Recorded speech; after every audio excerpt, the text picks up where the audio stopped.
right, so I'm going to go ahead and switch over to the lecture PowerPoint for Chapter 7.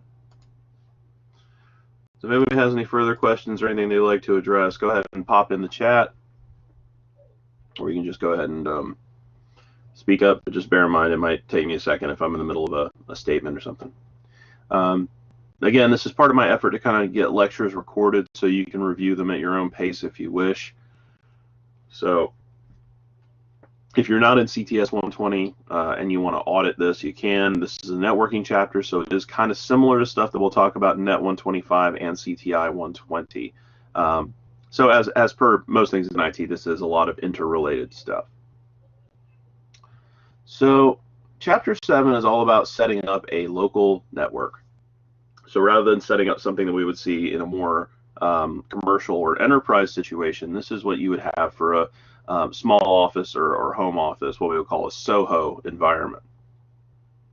So we're going to look at different network types as well as the connections that they use, how to hook up a standalone computer to a wired or wireless network, how to configure and secure what we call a SOHO or multifunction router on a local network, and we'll talk about what makes a multifunction router different than what we would consider to be a standard router, something that we would use, again, in a more commercial or enterprise situation, and how to troubleshoot network connections using the command line.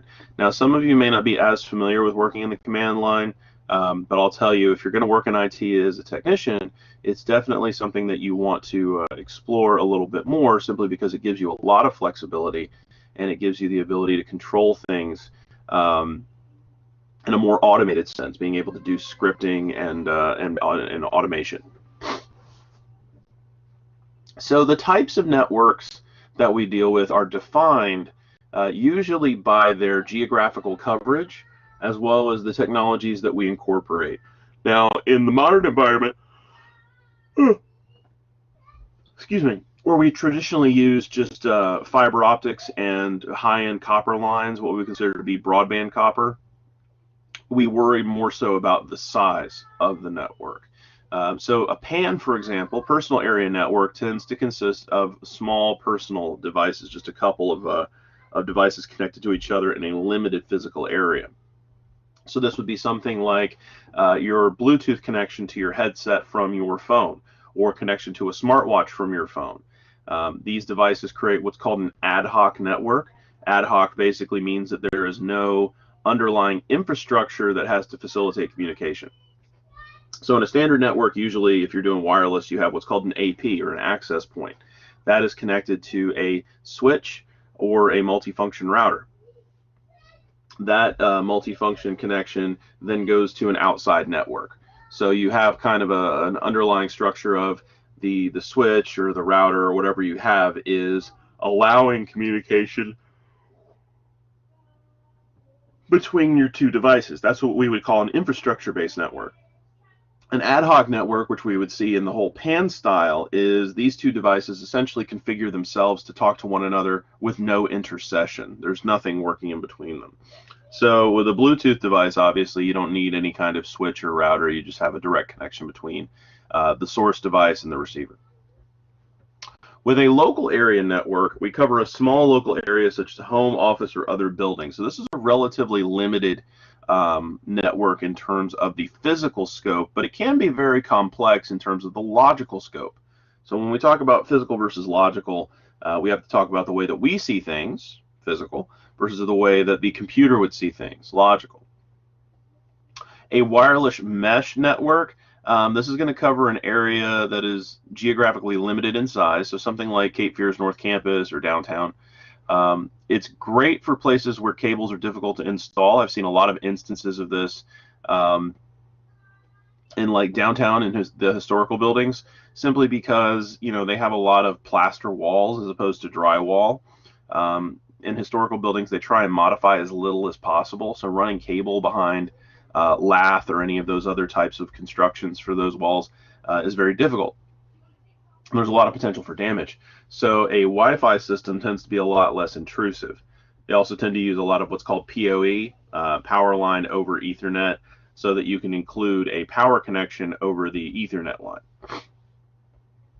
A metropolitan area network, or a MAN, is going to cover a large campus or city. So when I say a large campus, I don't mean something like Cape Fear, because Cape Fear is not considered a large campus. UNCW really isn't even considered a large campus. So something more like NC State. So if any of you guys have been up there, and they've got the DHL library, it covers most of Hillsborough Street, and it's a very large campus, covers a lot of geographic space. You can also have ones that, as it says in the second half, cover a city. So I've seen metropolitan area networks in areas like Charlotte, things like that, that cover a very big scope, and they're usually built as part of what's called a co-op or a cooperative agreement based on the consortium of users that manage and use it. A WAN, or wide area network, covers a very large geographic area, and it's made up of smaller networks. And this brings up an important point. The whole concept of the internet is that it is a network of networks. It is a conglomeration of several networks working in concert with one another. So let's say that everybody in this chat right now has their own internal network that they're using, because that's kind of the case. Each of those networks is called a default gateway that allows you to move from your local area network into a larger network, something that encompasses that. And there may be several layers. You may have a LAN within a LAN within a LAN, and it comes out to a WAN, and that WAN is within another WAN, et cetera, until you get all the way up to the top of the heap, which would be the global coverage of the internet. Now, obviously, you only have to climb up as many levels as you need to get to the network that you're trying to communicate with. So a WAN can cover a very broad level of geographical coverage, but the idea is still the same. We're going to have multiple LANs that come together to make these WANs, and then the WANs can actually be scaled to almost any size. So the methodology of controlling all of this communication usually falls to what we call an ISP, or Internet Service Provider. The Internet Service Provider is going to take in the information from your local system and be able to facilitate communication with other local systems to create a larger network. The more common types of connections that we see from modern ISPs are going to be DSL if we're using phone lines, and then cable internet if we're using a coaxial cable modem. You may also see fiber optic based systems, especially now that AT&T is pushing their gigapower system through their partnership with DirecTV, Google Fiber in certain areas, things like that. Excuse me. Now, ISPs have what's called an asymmetrical structure to their upload-download balancing systems. So ISPs are going to devote more available bandwidth to downloading information, less of it to uploading for the average host. And this makes sense.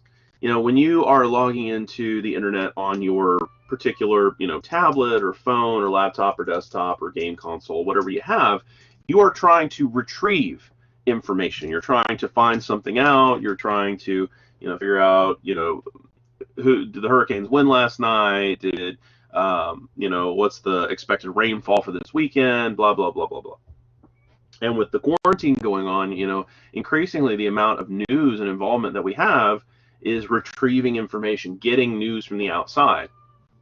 Now, uploading information is important, but if you'll ever notice, if you're trying to upload something to Facebook, Twitter, Instagram, email, anything like that, the speed is got a pretty large disparity. You notice that it takes a lot longer to upload than download, and that's part of this problem. Now, granted, I say problem, but it's not really a problem itself. It's not like something that's unexpected. It is an accepted limitation that if we have X amount of bandwidth, we want to devote it to what is going to service our customers in an optimal way, what is going to give them the best usage of their resources. And because most of us are trying to download rather than upload, that's the balance that they do. Now, we talked about DSL just a little bit ago. Something that's interesting is that with, when DSL was first mooted, it used just what was called a symmetrical structure. meaning that the upload and download speeds were the same. There was not this load balancing. So that meant that for companies that were paying that kind of money and they had a website or any sort of e-commerce or things like that, they were able to upload information just as fast as they could download it. So that was, for them, a fairly useful idea. Up until the point where we started reaching gigabit transfers, certain companies would actually request to be hooked up on a symmetrical structure for their data transitions, especially companies that have a very large web presence. They, of course, need to be able to upload lots of information and be able to maintain a hosting or other web resource that's accessible from the outside. So that upload link needed to be strong. Now, we have a couple of different ways of measuring the information that moves from one place to another. The theoretical maximum information rate is what we call the bandwidth. So the width of the quote-unquote band is the band of frequencies. So we have a transition going from the highest frequency that can be carried by the medium to the lowest.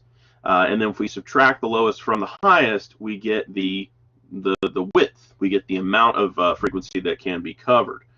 So that's the theoretical maximum. That's the signaling maximum. The throughput of the network is the actual amount of information that we get. So at that point, we have the available deliverable data. We have a subset of that we call goodput. Now, that's not in here in the notes, but it is something that we'll talk about later on in other classes, so I'm going to go ahead and include it now. It's not something I'm going to have you responsible for, but it is something I'd like you to know about. And that is just the information that we get that is usable. So you have to think about it almost like this just kind of narrowing set of constraining borders. We have the bandwidth, which is the maximum that it can handle under any circumstances. You'll almost never see that. Of course, you know, your car could theoretically go 150 miles an hour, but if you try to drive it that fast, you'd probably get in some serious trouble or injured, because where the heck are you going to be able to get up enough straightaway to be able to put your pedal down that long? That's kind of what we look at with bandwidth. The throughput is what we actually have deliverable, and then the goodput is what's actually usable. So imagine that your car had no waste heat, noise, or exhaust. That would be 100% efficient, which by the laws of physics cannot currently happen. Now, with this data transmission, we have a little bit of a delay, and that delay is what we call latency. Latency is the round-trip time it takes for a data packet to travel from its originating source to its destination and back. Hold time.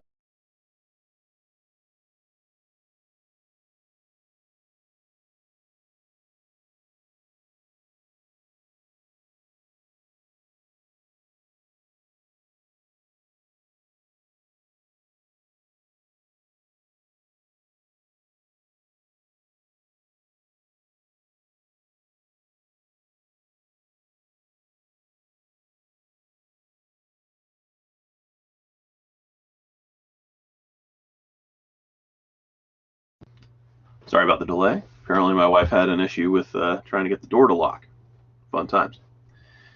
Okay, so latency is not just the transition from source to destination, but source to destination back to source. It has to be the round trip, so that not only do we get the transmission of the original information, but we get confirmation or a response regarding that transmission. So here's just kind of a graphic to show you how the structure works. We have our local area network, which is very similar to what we expect to see in a SOHO environment. We've got our router and our modem. This may be combined into a single device. It may not. That communicates with our ISP, and then the ISP is responsible for facilitating communication to the internet at large. So when we compare cable internet and DSL, we have to look at what's called signaling types, how information is sent across a particular connection. So both of these modern technologies use what's called an always-on approach. It used to be when you had a telephone line for communicating on the internet through what was called dial-up or POTS-based internet, you had to quote-unquote dial in. There was an access number that you would quote-unquote call using your modem, and that would initiate the data transfer. And that was that really obnoxious noise that everybody talks about. That sounds just like some weird, robot tones. And that was exactly what it was. These were tones that would essentially initiate, okay, now we're going to go ahead and switch this thing over from voice to data to be able to send information back and forth. And any pulses that we send back and forth are going to be information that is communicable as data, not as voice. That's why if somebody picked up the landline back in the dial-up days, it would throw things off, because all of a sudden there was voice or audio noise being introduced into the line. So cable internet uses existing TV cable lines, which we've had introduced into our home environments since the 1970s. And the PC and data signals coexist. They live on the same cable. What we do is we just change the different bands of frequency, and again tying back to bandwidth, where these data signals live versus where the TV signals live. So upon receipt of the base information, the cable modem takes the digital information excuse me, of the PC signals and separates it from the digital information of the television signals. So that's why you have a what's called a tuner box.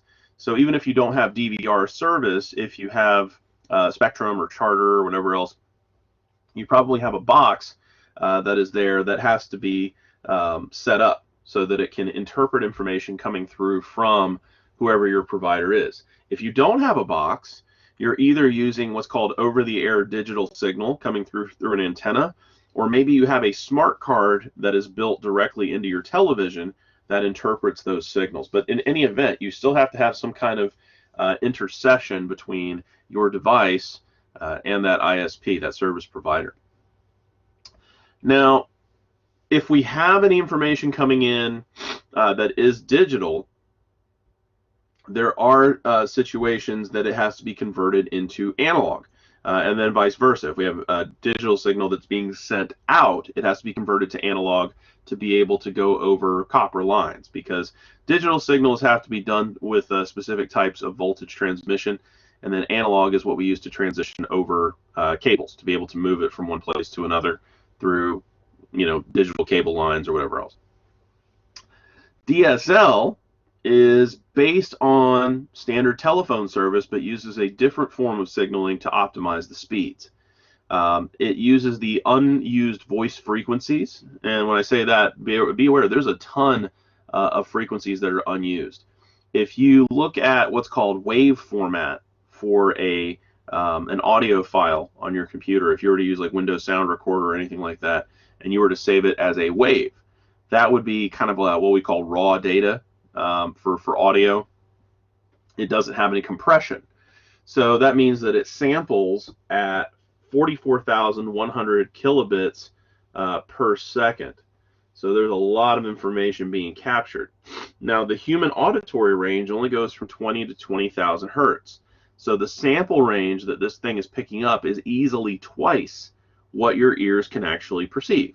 So that means that there's a lot of space that isn't even being used. And then there's more frequencies beyond that the copper phone lines can support. So that unused space can be used instead for supporting these data transmissions.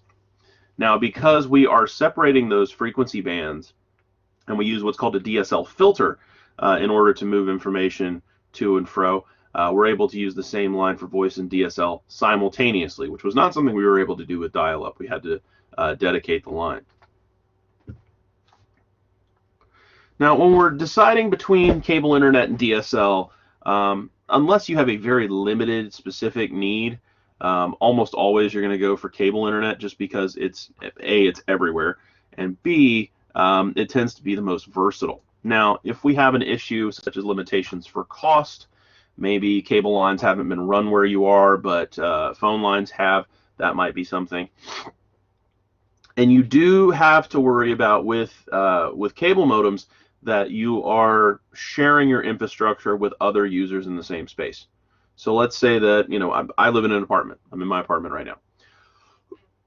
Excuse me. I have several neighbors that all use the same cable service because that's part of the arrangement. The infrastructure is that we have a little bit of a monopoly when it comes to cable service. So that being the case, we're all using the same cable lines.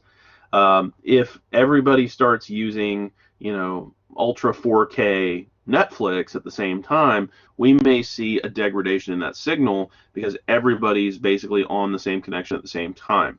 Think about it like if you had one big water pipe and it had three spigots into it. So if you opened it up, the water starts coming out of one. If you open up the second one, water will also flow out of that one, but the pressure will be slightly less. If you opened up the third, the pressure, of course, would then reduce yet again because there's a fixed amount of pressure that can come through at any one time.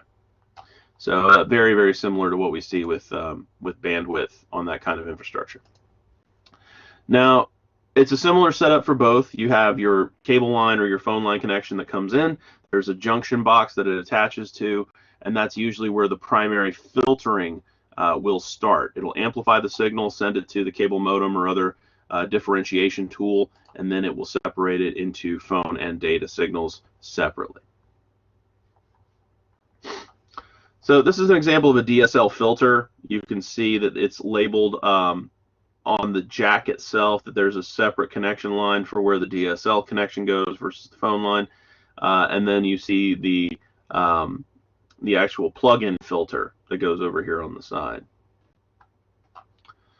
So this is the back of a cable modem for comparison. So you can see here that we've got just two phone lines. There's not a lot of quote-unquote bells and whistles. Whereas here we have a set of things. We've got like an Ethernet jack here. There's this big yellow cable. That's the connection that goes to our data infrastructure on our PC or whatever device we have. We have a reset button because there are some internal settings we can manipulate. There's our coax connection. We use a BNC connection there, usually just a screw-on cap. There's our power connector. There's our serial number, usually our MAC address. And we can see here over on the far left side, these two RJ11 connections, those are going to give us phone lines. So if any of you guys had Time Warner Cable or Spectrum or Charter or whoever with telephone service, you often had your cable modem hooked up to your phone line, so that way you had digital voice. And it was very cool because digital voice was a lot more crisp, a lot more clear, so you didn't have any issues trying to kind of get the fuzz out, as it were. Certain phone lines, depending on interference or whatever else, can get very cloudy in terms of quality. With digital voice, it was definitely a lot more qualitative. It was easier to appreciate, better quality sound. Now the problem was, if you had an emergency, for example, and your phone lines were down because you had no power, then you would have no phone. Whereas in an emergency, I remember during, I want to say, Hurricane Fran, I was sitting in the kitchen of the house that my parents had at that time. I want to say I was a teenager. I was like probably 12 or 13.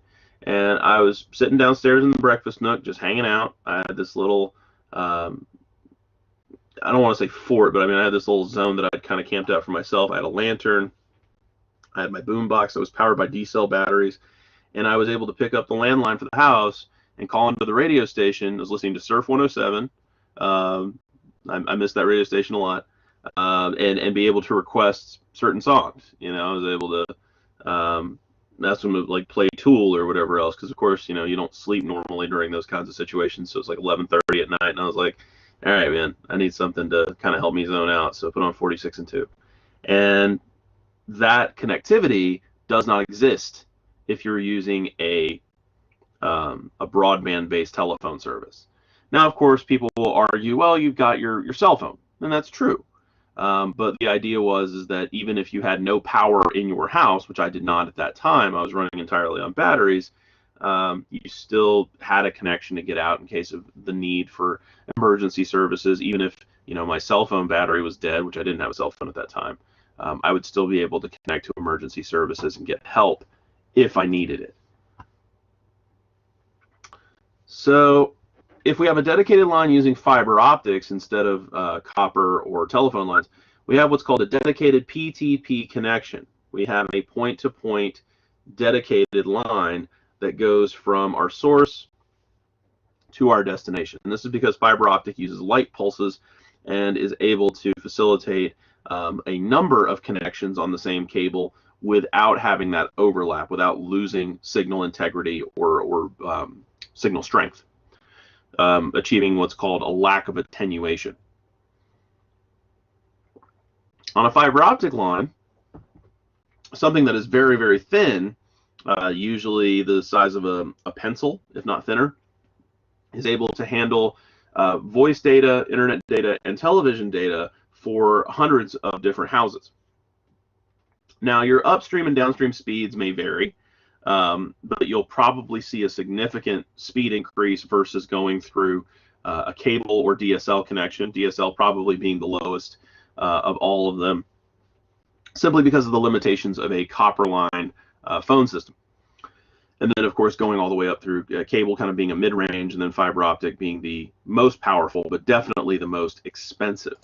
Now, granted, those prices have kind of come down over time, but they're still very spiky in comparison to working with, for example, just a very basic package with Spectrum. You can pay like $40-50 and have good signal. Of course, right now, anybody who hasn't had cable internet and they were a K through 12 student, or I think a college student too, they have those connections. They have free available right now, just to make sure that everybody has connectivity during the pandemic, which is kind of neat. But again, yes, based on your speed, the higher it goes, the higher your prices are probably going to go. An interesting thing that I run into is that the upstream to downstream ratio doesn't really scale. So let's say that you've got the 300 megabit downstream package or the 600 megabit downstream package from Charter or from Spectrum or whomever. Your upload speed is probably still only going to be 20 to 40 megabits per second upstream. So download, very, very fast. Upload, not so much. Still very interesting, simply because a lot of home customers do not have a need for uploading that kind of information. So of course they're going to say at the ISP, we're going to go and limit the amount of connectivity that we're going to provide in that case, so that we can have more customers on the same connection and not lose extra information. Now, satellite, this is another option. It's not a great option, but it's another option. This provides high-speed internet connections, and I use that term very loosely, in remote areas. It's available everywhere. If you have a line of sight with the sky, you can connect to this. So airplanes, that's totally fine. Rural areas, doesn't matter. Now, whenever we're dealing with satellite, we have to be aware of what's called line of sight connectivity. And I know they've misspelled it here, SITE instead of SIGHT. Again, that's Cengage, that's not me. And latency when uploading. So of course there's a bit of a delay. So as you might guess, certain applications like teleconferencing or multiplayer gaming that would require a very quick internet connection to be able to respond in a very frantic environment are not going to be present. So that can give you some problems.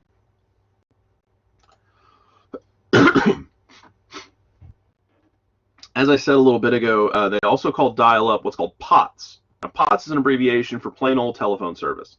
It is the slowest connection. It is the most widely available. But, for certain things, for like credit cards, just what we call merchant services, it works just fine. And the fact that you can pay like as little as I think like $5 a month for a very basic dial-up internet service, that's pretty hot. If you don't need internet for anything else for your particular business, and you can still have that connectivity in the event that you need to process a certain type of payment, that's perfectly fine. Now, of course, with the modern situation that a lot of people deal with of having like a Square reader or something else built into their phone or other mobile device, that even will start to go the way of the dinosaur. A cellular WAN, a wireless wide area network, WWAN, covers a very wide physical area, very much like a WAN does. This is just going to use a wireless connection instead of a wired one. And it's made up of what we call cells created by base stations. Now, these cells tend to be hexagonal in shape. So like a honeycomb, it's going to have 6 sides. And I say that in a very rough sense. but they're structured to kind of approximate a circle, but there's a different direction in which each antenna will project. So it tends to be represented as hexes. Now, a base station is almost always going to include more than one transceiver and antenna on the same tower. So it's going to be able to support multiple technologies. So let's say that it has tower support for both Verizon and for Sprint. So that tower is built cooperatively to use the same physical space to be able to cover different provider networks. Now, two technologies that we see a lot when we talk about cellular coverage are GSM and CDMA. GSM is Global Standard for Mobile Communication, and CDMA is Code Division Multiplex Access, or multiple access, depending on what definition you look at. But the idea is the same. So Global Standard for Mobile Communication is pretty self-explanatory. That is the global cell phone standard, if you will. So when in the 90s, if you wanted to use what was called a world phone, you had to go through a company that supported GSM standards. At that point, that was T-Mobile and AT&T. If you wanted to go through Verizon or Sprint or any of those subsidiaries, you used what was called originally TDMA, Time Division Multiple Access, or CDMA.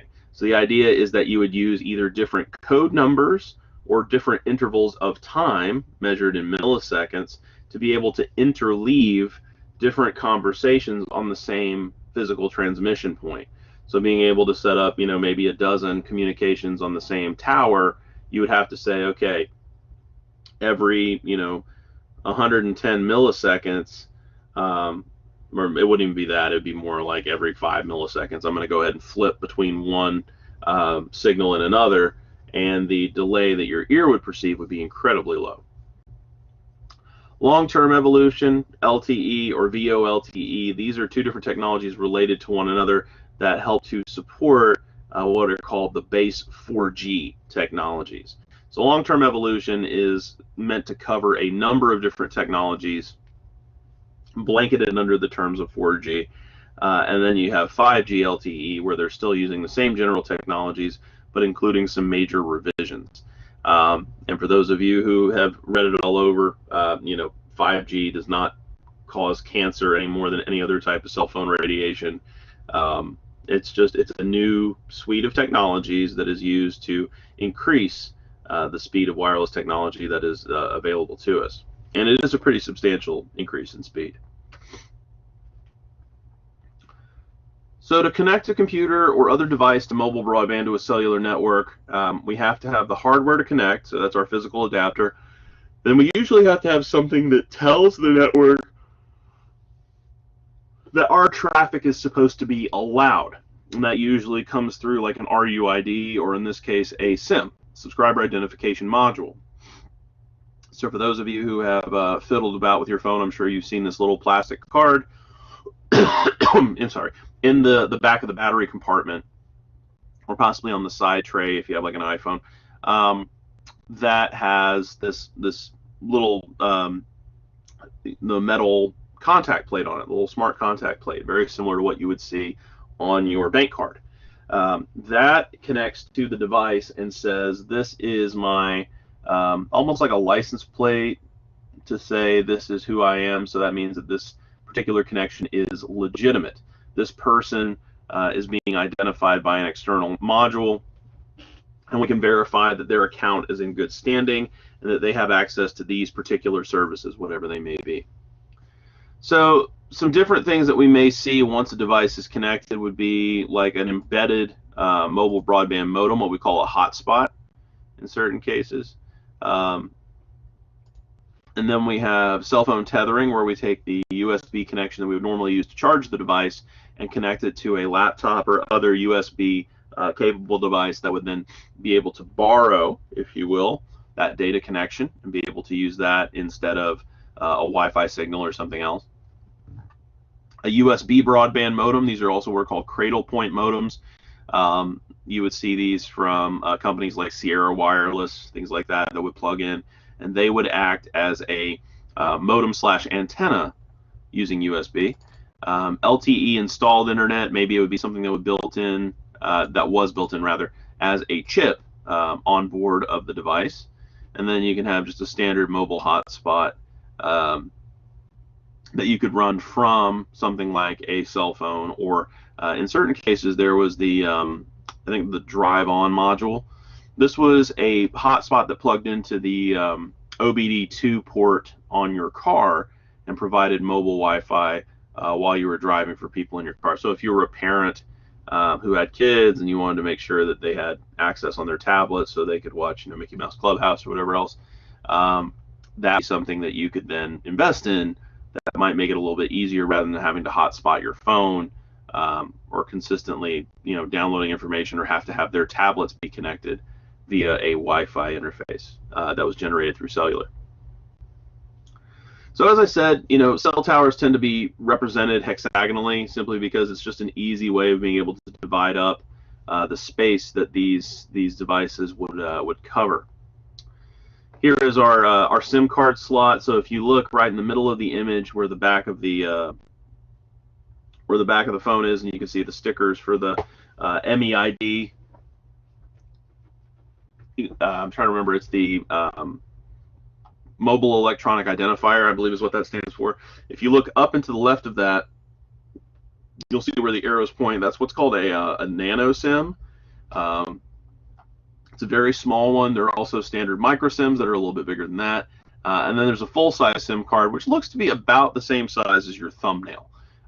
They're all the same thing, I will tell you that. Whenever we had people come in who had issues with, we got a new phone, but I've got an old SIM card, we had a punch that we would use that we would just basically clip the edges off and be able to move their SIM card to a new device, provided that you didn't cut the metal surface. Everything else was good. So it's just the size. So a SIM card has the same interface regardless of whether it's a full-size SIM or a nano SIM. There's our tethering interface. You can see it's connected to the laptop via USB to this Motorola. There's one of our cradle point USB broadband modems. You can see that it's got a pair of indicator lights, very much as you would see on a standard NIC. So it tells us, A, it's got power, and B, that it has traffic moving across, so that it's able to identify you don't have good connectivity or something else. Those indicator lights will help you to troubleshoot that. Now, to connect to a local network, it's usually pretty easy. We just go ahead and, in the case of a wired network at least, you'd usually just plug it in, and everything else is done for you by your operating system. So let's go ahead and go back a little bit and get a little more granular with it. Excuse me. If your system is not pre-installed with a network adapter and the correct drivers, you have to make sure that the adapter is correctly installed, meaning that if it's USB, you plug it into a port that has the correct speed and accessibility. If it is a PCI card, it gets plugged into the correct connector, etc. Once that's installed, remember that we have our drivers. We've got that software that has to communicate between the hardware and the operating system.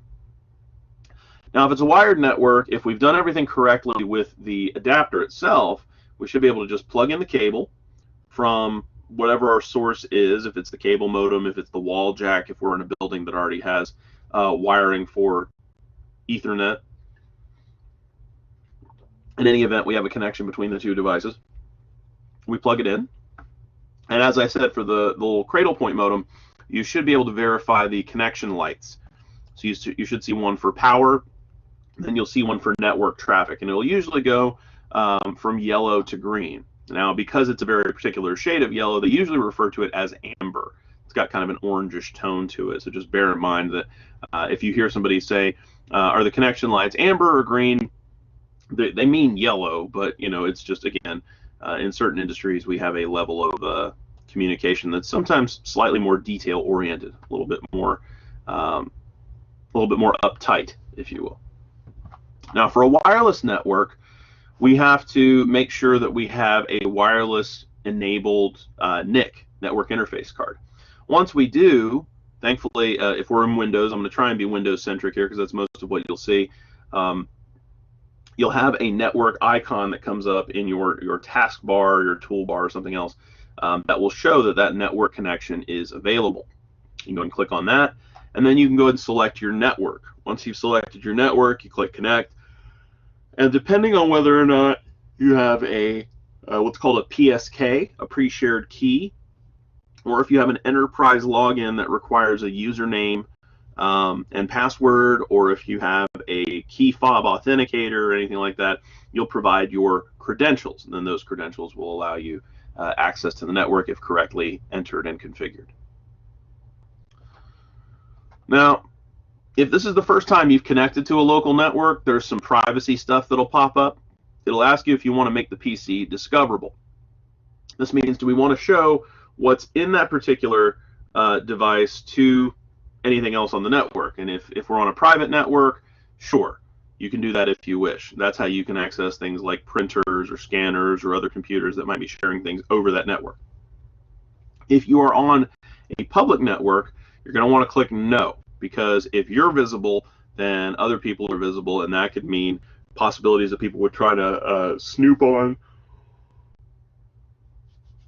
or steal your data, which is a very no bueno situation. You don't want to be doing, banking on the free Wi-Fi at Starbucks, that sort of thing. Now, once we've got all that connected, let's go ahead and open up our internet browser or some other connectivity method and verify that our system is correctly connected to the network. We're able to retrieve whatever information we were expecting. In some cases, you may get what's called a capture or captive portal that pops up in order to enter a passcode or agree to terms of use or things like that. So if you do the Surf CFCC guest Wi-Fi at school on campus, you will see that we do have a captive portal that says, okay, if you're going to use our Wi-Fi, if you're going to use our network, you have to agree to our acceptable use policy. And that's not uncommon. Hospitals do the same thing. On a private network, we want to make sure that the network resources that we expect to see are available. If we don't know what we expect to see, sometimes even then poking in there and seeing what shows up might give us a better idea of what resources we could have access to. If we need to change any security settings, we're of course going to go into the Settings app and then go to Network and Internet or the Network Sharing Center and be able to modify our connection properties there. So let's say that you connect to the network and you accidentally type in the wrong password. That would be where you could go and modify that. So here we have a network interface list. You can see on the left-hand side it says network on the little header, and then there's sublines for All-M1, MJ West Lenovo, TS Client, etc. This is just Ms. West, our author, showing us her network resources that are available, and it shows up the same way as any other folder. Now, if we have a wireless system, we need to go ahead and check the status of the connection in certain instances. If we go to the Network and Sharing Center, we can click on Change Adapter Settings, and the Connections window will appear. And then we can right-click the Wi-Fi connection that pops up and go to Status. At that point, we can go to the Security tab and check our passcode and all that other stuff. If we're having issues making a connection, we can reset it, basically by clicking Disable and then Enable. If we click on the wireless network and go to Disconnect, or on your phone, it may say Forget this network. That is also an opportunity for you to be able to retype your password. So here we can see kind of getting in and being able to view the various things. So we go from network connections on the left to Wi-Fi status in the middle to the network properties on the right. Of course, here we see that Ms. West is a Star Trek fan with Make It So as her network security key. And here we can see right-clicking an enterprise connection or any of the others would give us this list of options, this dialog box. We can see disable, connect and disconnect, current status. We can bridge connections together, rename, change properties, etc. Now, in the more modern era, especially in the world of telecommuting that has become a lot more prevalent now, as you might imagine, we have what's called a VPN, virtual private network. So a virtual private network is going to use what is called tunneling in order to provide a secure connection that would represent moving from a local site to a non-local site and still trying to provide access as if though we were physically on site for those resources. So if we had, you know, I don't know if you guys really access this yourselves, but on campus, if I log in on my computer, there are certain things that I have access to on the school intranet, not internet, but intranet. And that is a local-only resource for employees and I think for students as well. I think there are certain things you can only access if you're on campus. But there are forms that I sometimes have to fill out that I can pull from there. There are shared resources, things like that. In order to access that from home, I would have to be able to create a VPN. And the VPN essentially is going to create a direct connection from my connection at home to what would have been my connection on campus. So being able to facilitate that as if I were physically present. This can be managed by your operating system, routers, by physical hardware, or by third-party software. So it uses a slightly different form of encapsulation than we would on a standard network. Depending on who's hosting your VPN, the directions may be a little bit different. Certain VPNs may allow you to get excuse me, a particular profile, which would then allow you to use an alternative. So I use a VPN through a company called VPN Unlimited. I got a lifetime account with them for very cheap a couple of years ago on Black Friday, and it works great. And I was able to take their connection profiles, modify it slightly, and be able to use it with OpenVPN, which is a little bit more secure, a little bit less heavy on using a GUI. It's able to do things through command line, so I can include a great deal more as far as security goes. And that's perfectly fine. So again, the information is not necessarily restricted to just that one company. So to set up a VPN in Windows, you can see that we can go through connecting to a workplace through the new connection window, and then you'll go ahead and enter your VPN information. This will usually require some credentials that might be a little bit beyond the standard user, but thankfully when you purchase a VPN system, there's usually an FAQ or an instructions list that'll help you to walk through that more comfortably. Now, once that is set up, you should be able to go to your network and sharing center or your network icon in the corner and be able to change over to be able to get to that VPN connection rather than using your current local connection. Now, of course, if you have the wrong authentication protocols, so if you're supposed to be using 802.1x, or if you're supposed to be using, whatever authentication you need, if you set the wrong one, obviously it won't hook up. So occasionally you'll need to be able to change that. So the properties of the VPN connection, as we saw here, going from the connections to the status to the properties, very similar in terms of how we make these modifications. You can see advanced settings down here on the bottom right. That is likely where you'd see something similar to working with a VPN setting to change that. It's just a little bit different with VPN because obviously those connections are going to be a little bit more complex. And then it's going to change, based on what protocol you're using and whether or not you have multi-factor authentication, etc. Now, if we're setting up a dial-up connection, very bare bones, you'll have to provide what's called an access number.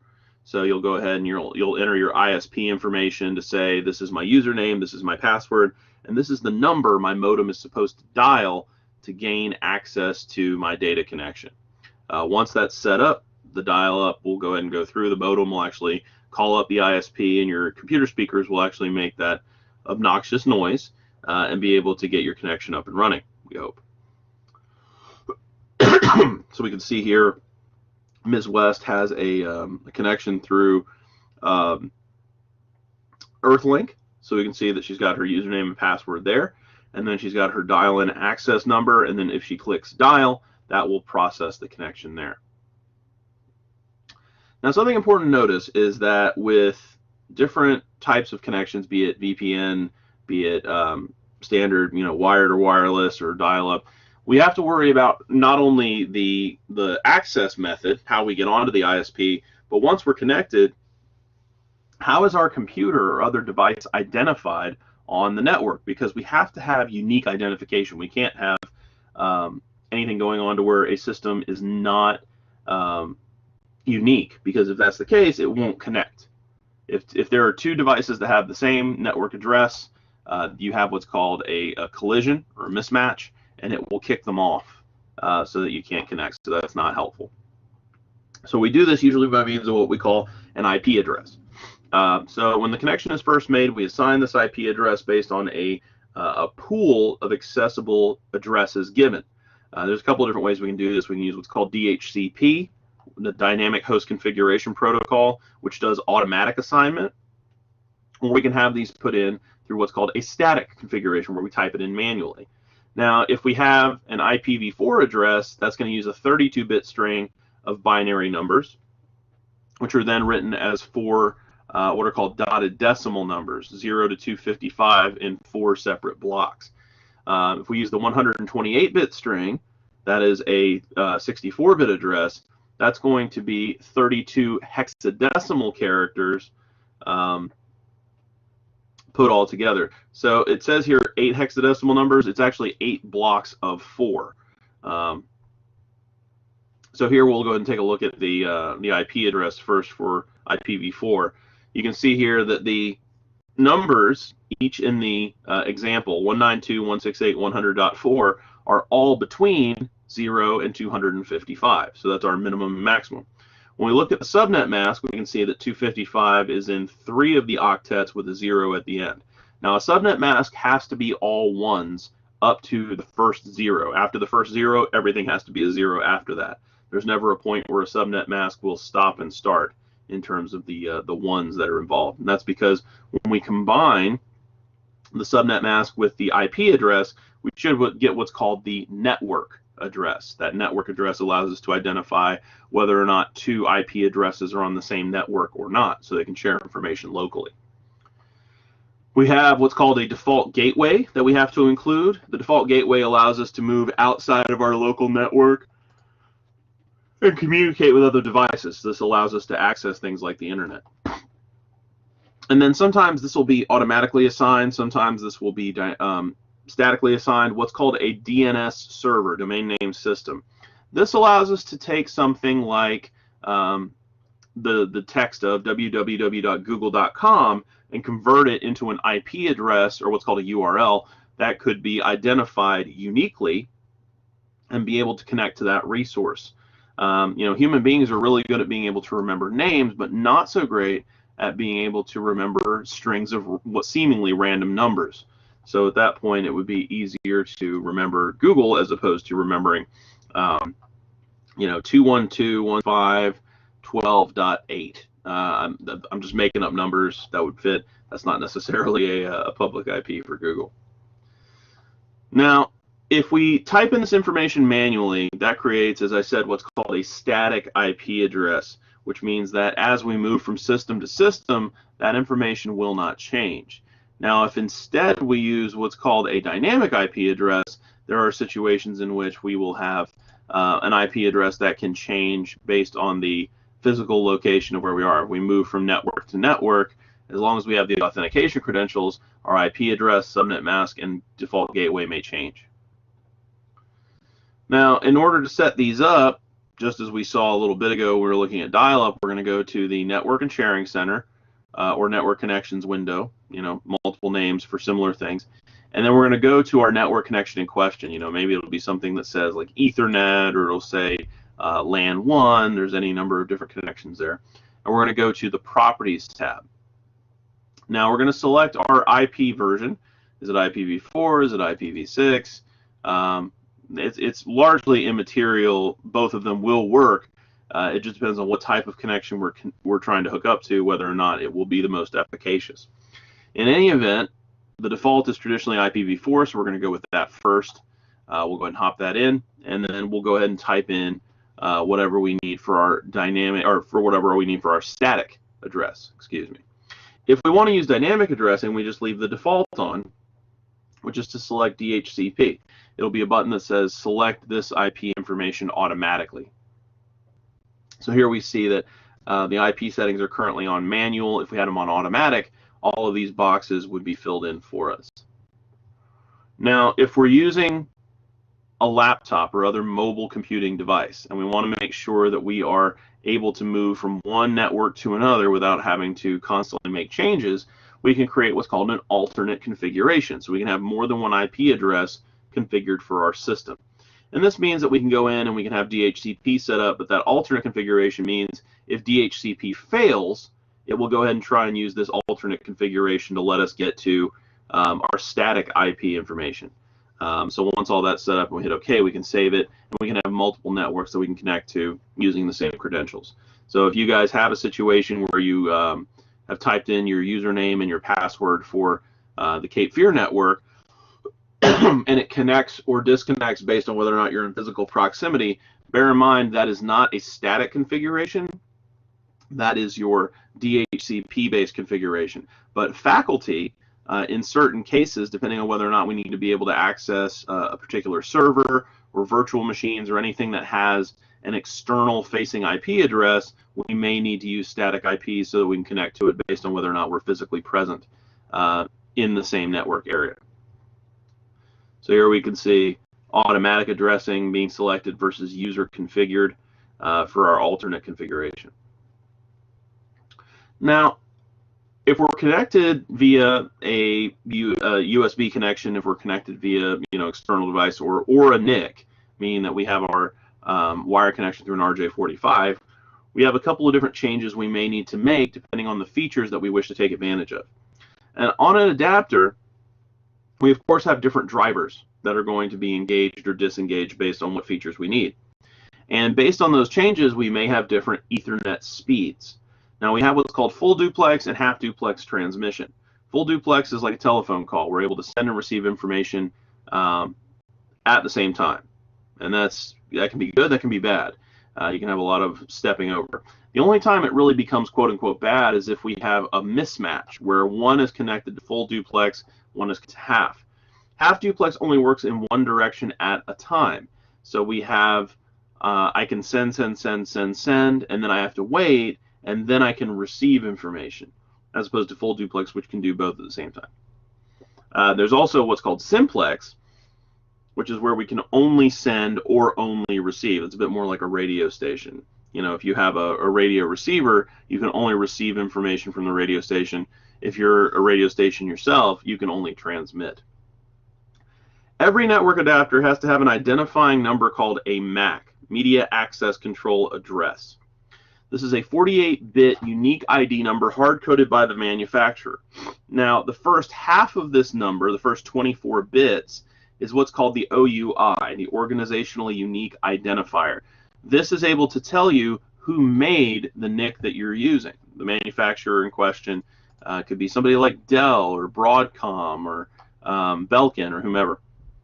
The second half is what's called the interface ID. So the first half tells you who made it. The second half tells you this is, ID number, 3844, made by, any of these different manufacturers. Things to be aware of on your adapter when you're looking at it would be your status indicator lights, as we talked about for your cradle point modem, talking about for pretty much anything. Just be aware of whether or not the network seems to be functioning normally. Wake on LAN. This is a very handy function that when a computer receives a certain amount of information, it will wake up. So very much like when your computer's kind of asleep and the screensaver's going, and then you come in and you move your mouse, it wakes up. This is a very similar thing. This is where maybe your computer acts as a print server and is receiving information from another computer in order to print a particular physical document.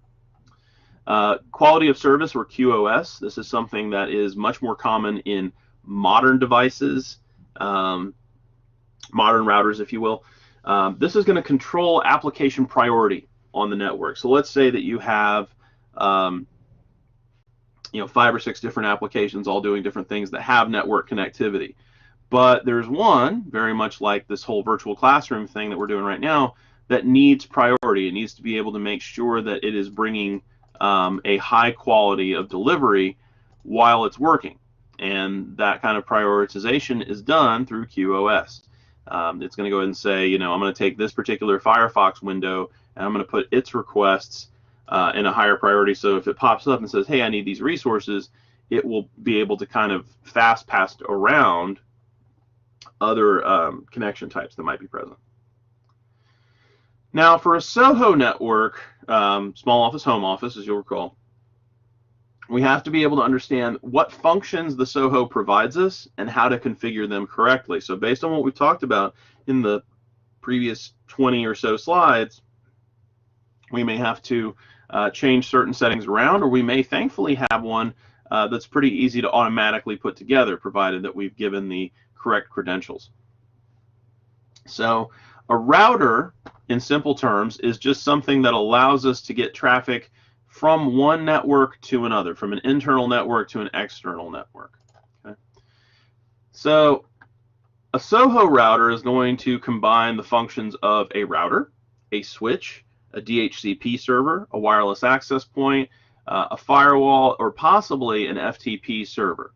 So all of these various components we talked about before may be incorporated into this multifunction. So the router allows us to move traffic between internal and external networks. The switch allows us to deal with traffic that's local. DHCP server allows us to automatically assign IP addresses to the correct requesting device. Wireless access point allows us to connect wireless as well as wired devices. Firewall is going to be able to filter traffic coming in to make sure that nothing malicious is able to get through, given correct configuration. It's all going to depend. And then if we use, again, the FTP functionality, then that is going to mean that we can hook up our some form of storage source and be able to share information across the network or even outside of our local network, depending on the router configuration. Now, when we're placing a router in the physical space, we have to think about physical security, because if somebody can actually get a hold of the router physically, they could possibly reset it or be able to hook into our network, which would allow them access to things that they should not have. So in general, they recommend that if you're in a business situation, that you have it behind a locked door that's only accessible to authorized personnel to prevent just random people from being able to get in and mess with your router. Now, excuse me, if we're trying to set up a Wi-Fi hotspot, we have to make sure that it is placed in an area that will provide the optimum coverage. In certain cases, you may take a router that doesn't have Wi-Fi capability and then hook up an external access point to it. At that point, you can say, okay, I've got an access point, I've got a router, I can run a cable of a certain length and move it to a place that has better coverage, and that will work just fine. For routers that have external antennas, the recommendation is that you move the antennas to a vertical position for being able to have optimum coverage. In certain cases, you may want to move them around a little bit. Again, that's just experimentation. You'll more often find that if you change the basic signal that the Wi-Fi router is using, that's going to be better than moving the antennas. You can, in certain cases, actually replace the antennas with ones that are certainly a little bit more large, or in certain cases, you can add extension cables to be able to move them further apart to give you a broader coverage range. Now, if we're setting up a router, we usually need a couple of pieces of information. Of course, we need user configuration to be able to provide credentials to say we are who we say we are. And then we can go in and make modifications such as updating the firmware. We can change the default passwords. Every router is different. So you may want to go onto YouTube. You can go online and look up the manual. There are several different places that you can try and find information about how to configure your router to best serve your purposes. Once that's done, you'll want to make sure that you save your changes, again, making sure that you're aware of what it is you're doing, and then you'll go ahead and log out. Now, in certain cases, your router may need to reboot, or it can go ahead and apply the changes on the fly and allow you to update your connection. So here we can see the interface for an R7000 router, and you can see there are several different interface sites that are here. You've got your internet connection. We've got FBI surveillance van as our SSID. That's our broadcast name for the network, the number of attached devices, guest network, whether or not we have an FTP share available via USB, and hey, there's even a firmware upgrade available up here at the top. So several different things that we can connect to be able to find the right information. Now, these are just some random things that they put in that might be things that we change to make the router a little bit more amenable to our needs, I will always recommend the first one, changing the router password. You want to make sure that if it came with a default password of any kind, even if it seems to have been randomly generated, that you change it to something more complex and more personalized to you. Yes, Connor. Hey, I have a question for you real quick on due dates, actually. Okay. What lab are we on? So the in-class labs from Blackboard are being discontinued for the moment, Oh, and thank we are goodness. doing just the MindTap ones at present. Okay. Yeah. What about exam 3? Is that graded and done? Those are in the process of being finalized right now. I should have those done by midweek. Okay, 'cause I need to talk to you about that after this, I guess. Okay. All right. So other things that we've got going on would be MAC address filtering. In certain cases, we may not want to allow a particular device to connect, so we can use what's called whitelisting or blacklisting. Whitelisting basically says everybody's blocked except for the people that are approved, and blacklisting is this particular device has done something that we do not want to allow to connect to our network, so we're going to go ahead and reject their connection at any point. So we just kind of, it's either innocent until proven guilty with a blacklist, or very exclusive with a whitelist. So your firewall is going to essentially be able to examine messages on the fly coming from the internet to say, should this be allowed, should this not be allowed? And we use a set of different rules to make this decision, quote unquote. Because remember, a computer is not intrinsically intelligent. It has a set of rules it has to follow. So we can identify this based on the particular port that's connected to, or whatever address it's trying to access, what type of activity it is, etc. To allow what's called unsolicited traffic, stuff that we did not initiate, we have to modify the firewall in order to allow that in. I will say that there are very few situations where I have felt the need to do this modification. Generally, any kind of quote-unquote unsolicited traffic, I just leave blocked. I only allow traffic from things that I know need to be connected. Exceptions for this can be used through port forwarding or port triggering, or what's called a DMZ. DMZ is an abbreviation for the term demilitarized zone. It's basically a gap between two firewalls that allows you to have kind of an air gap in between the outside network and your inside network, so that if there is any kind of breach that occurs on the first firewall, you can have that that split. Okay, so Sean's got a question. Is there a huge difference between standard routers and a mesh router like the Eero? So with those, mesh routers have a different connectivity system. Instead of using the single point-to-point connection, it uses a multiple access point system and connects them all under an SSID. The same SSID, rather. So whereas if you're using like an extender or a repeater, you'll often be able to see that repeater indicated. So the difference is basically in how the work is grouped together, Sean, not necessarily in how it connects. It's just how logically these things respond to one another. So imagine that you have a 48 port switch, and there's like 12 access points. They're all connected to the same base port, and then they're able to communicate with one another very smoothly, so they're treated as part of the same network. When you get into net 126 and 225, you start talking about what's called trunking, and that is something that is similar to what you'll see with the Eero, to where these VLANs that are created allow intercommunication as if they were all extensions of the same network. So things like the Eero are a little bit more efficient, a little bit easier to work with. That's really the only major change. Good question, though. That is something that is not exactly immediately apparent to the modern consumer. Something like Orbi or Eero or some of the Unifier Ubiquity materials, it doesn't exactly tell you why they're different or why they're better. It just says, hey, buy our shiny new box that has the thing. whatever the thing is. So here we have limiting internet traffic based on port controls. This is a very simple representation of when we're delivering information from an outside source to a local source.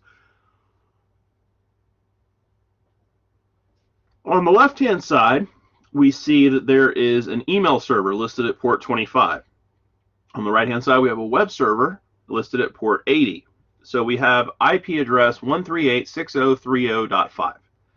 The TCP packet says this is for 138.60.30.5:80. So the colon is basically just a reference number indicator that says what's coming after this colon is the program that essentially is requesting or is assigned this particular item. So in this particular information, let's imagine that we have a web page that we're connecting to. The information that it's delivering doesn't necessarily need to be delivered to our email server. So including the port number 80 allows us to say, oh, this is where this particular traffic is supposed to go. And then there are port modifications to where, you know, if you're on a browser that has multiple tabs or multiple windows open, you want to make sure that if you have a transaction for Amazon on one screen and you're on eBay on the other, that the purchase information that you just used for one doesn't bleed over into the other. So these ports help you to separate that information. So port forwarding, as we talked about dealing with traffic and all that other kind of filtering with firewalls, is when we receive a request for information and we move the request from a particular connection on the firewall to the actual computer. So this allows us to move information from this barrier to the actual computer that requested it. So when we're using port forwarding, we have to have a static IP present because we have to be able to move it from whatever our recipient is to a more permanent connection. So you can't really do it with dynamic IPs reliably. And your computer, unfortunately, will be more vulnerable this way because your private IP address that connects directly to your device will essentially have a direct access point that will be difficult to hide. It can't be what's called obfuscated as easily. So here we can see the different connections moving from the internet to a particular connection. So the 80 connection we were talking about there just a little bit ago on that, the two different people at the little stands, this is kind of a representation of that as well. We have a packet coming in from the internet to port 80, and then that is forwarded through to the web server. So it's just basically saying, oh yes, this is where you need to go. And then this is where we can deal with some of that forwarding. So we have here remote desktop connection using port 3389. We have our beginning and ending ports internally and externally, and what address that is approved for. So we can add that in. This particular router has a drop down for several different services, and you'll learn about the various ports as time goes on for things like FTP, TFTP, NetBIOS, HTTP. There's a ton of ones out there. But in order to forward that, you have to make sure you're giving the right port number.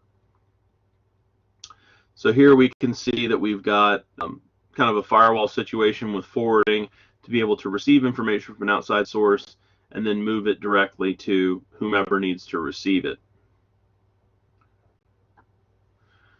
So we talked about the DMZ, basically just the space between two firewalls or from an internal and external device. Content filtering is also able to be done. You can filter things based on their type of content. So you can draw from, again, blacklists or whitelists. We can do it based on particular computers, particular users, categories of websites, individual websites themselves, keywords, services, time of day, time of week, whether or not we allow certain types of multimedia. Maybe we don't allow things like Flash because Flash has a lot of security vulnerabilities. So here we have the Netgear Genie allows us to filter things by domain names, keywords, things like that. So setting up a wireless network is not much different than setting up a wired network, except for the fact that we have to determine the frequency bands that we're going to use based on what type of modem and what type of interface card we have, and then making sure that we have the right the right credentials. So frequency bands for Wi-Fi have changed over the years to try and improve the amount of speed that's deliverable as well as the range of coverage that is given. So 802.11a and B came out at roughly the same time. 802.11a ran up to 50 meters of coverage and had a radio frequency of 5.0 gigahertz. 802.11b ran twice that distance but was at half the frequency, a little bit less than half actually, because whenever you have frequencies, if you cut them in half or cut them in quarters, you get what's called a harmonic, and that means that there can be overlaps of the signal, which could cause potential issues. So you try and avoid that. With the 802 standards, the further the distance that was covered, the slower the speed. So for 802.11b, even though it covered 100 meters, it was only about 30% of the speed of what you'd experience with 802.11a. So in certain cases, you had to kind of decide, did you want to cover a larger area or did you want to have a slightly faster speed within that area? 802.11g tried to combine both. So 802.11b was now going to have faster speeds. So we had the same coverage range and same frequency, but we were faster speeds. 802.11n started using what was called dual band, to where you would have 2.4 5 gigahertz, and then 802.11ac all the way up to, I believe they're up to like 802.11q or something similar to that now. It's called Wi-Fi 6. So there's several options that are very similar to that. So here we have a 2-antenna wireless network adapter. This uses QoS techniques like beamforming, being able to prioritize information using a process called MIMO, multiple input, multiple output. So it's able to focus more energy on one antenna than the other in order to prioritize devices by their physical location. Now, in order to secure a wireless network, we traditionally need what's called a key or a passphrase. This is the most common method of securing a wireless network. Now, this can be broken, but it is a pretty easy way of going about it. So imagine that you're at your house and you need to be able to prevent somebody from being able to get inside the door. Easiest way is just to lock the door, right? So you turn the little deadbolt lever and that's it. But if somebody has the correct key, they can get that deadbolt open. So the complexity of that is going to be whether or not it uses a particular type of encryption, how complex the key is, usually by length. The router firmware may be able to allow access to a guest network.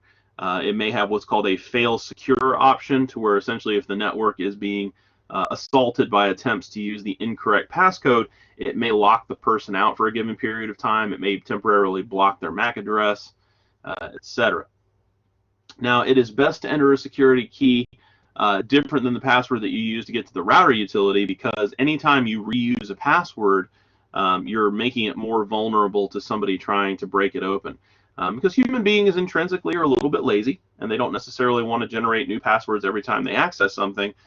So there's a lot of password reuse that goes on, which means that attackers are going to be looking for that, and automated tools will be able to look for that as well.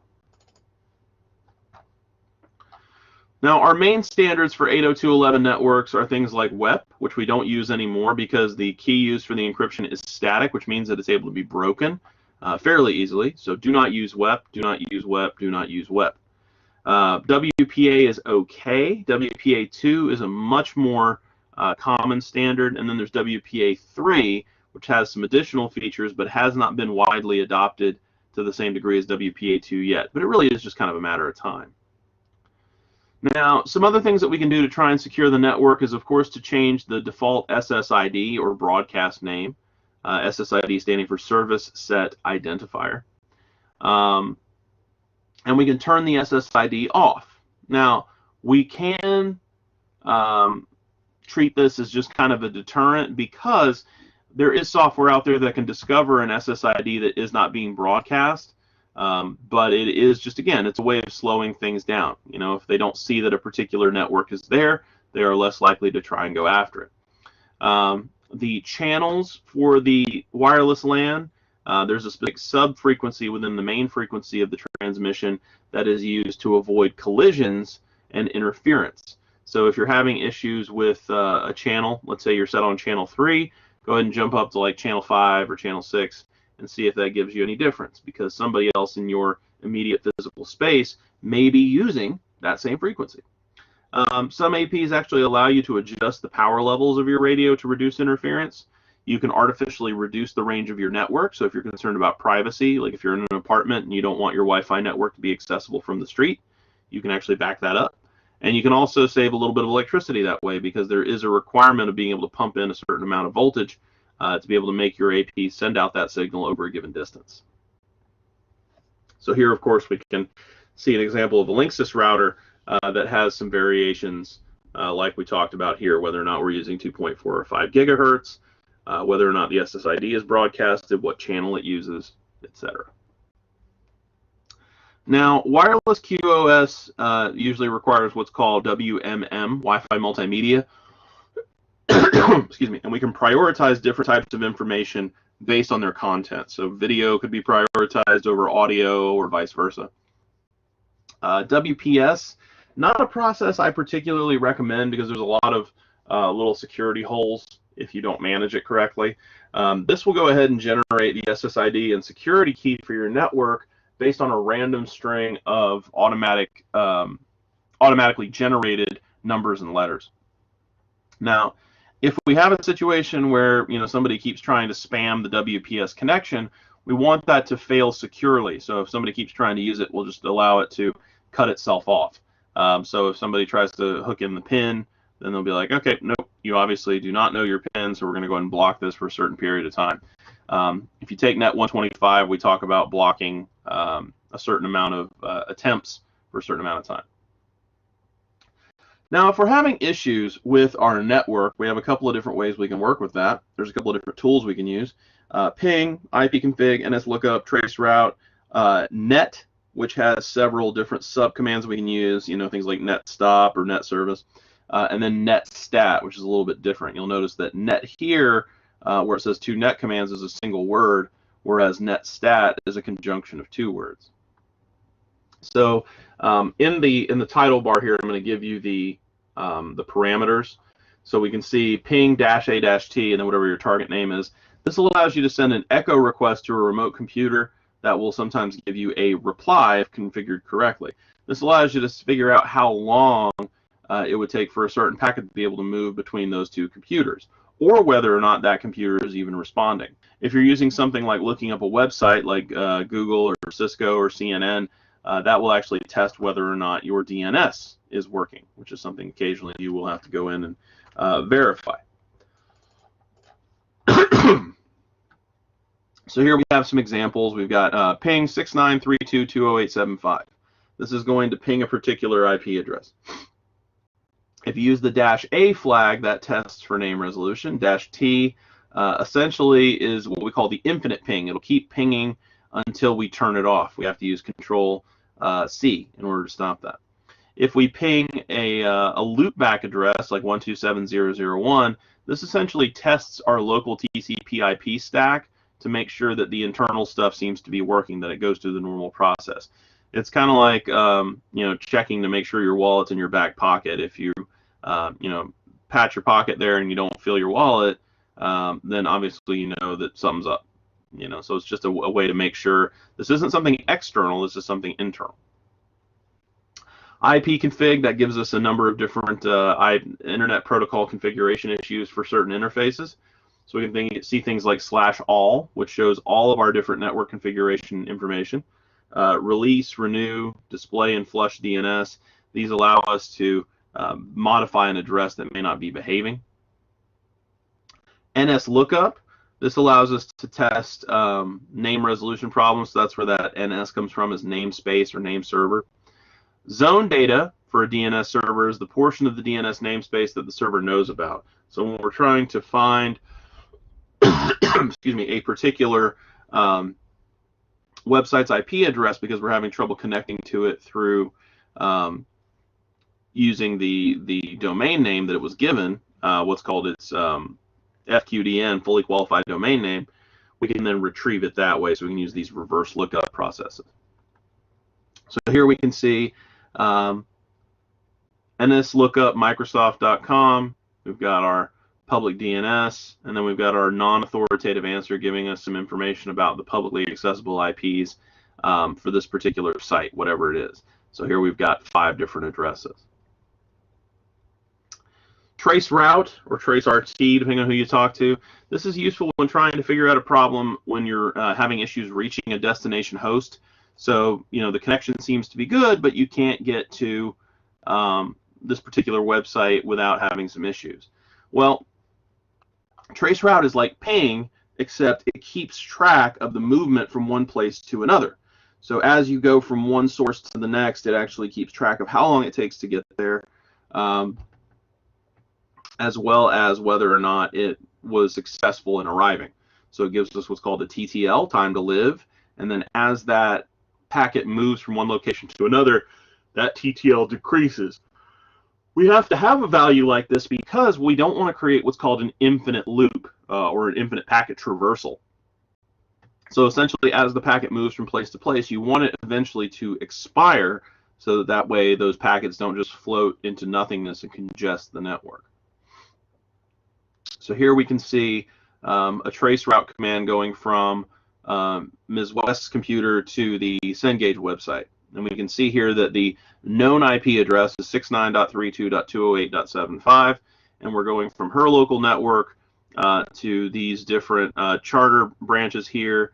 We're going from Texas to South Carolina, moving around. Now we're in Cincinnati, moving around again, and then here, boom, we hit the usstore.cengage.com.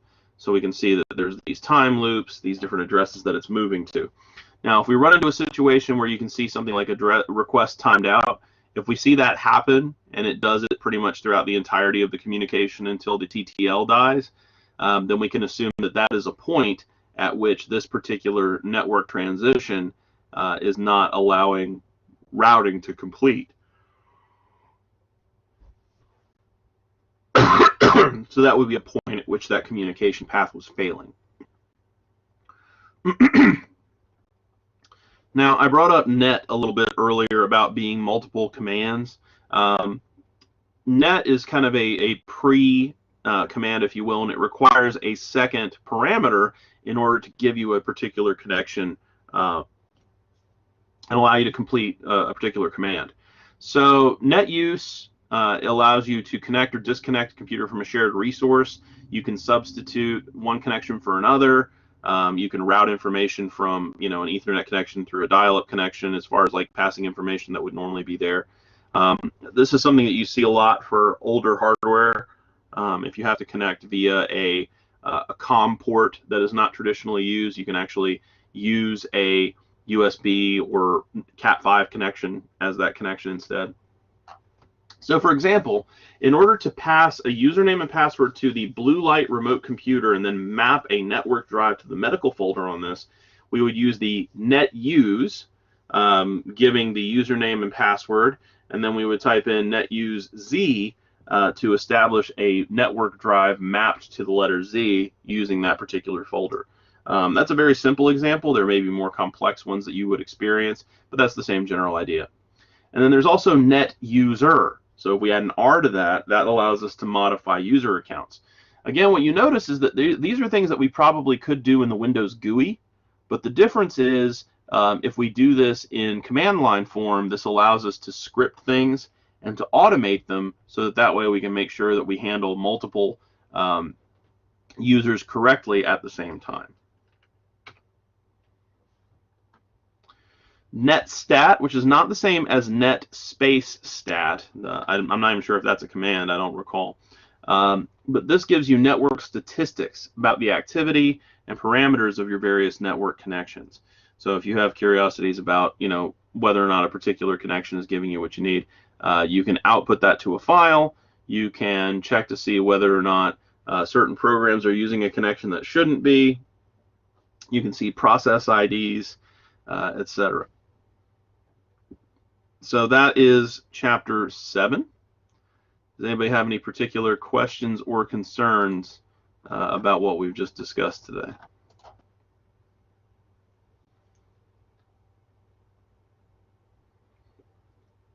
Okay, good.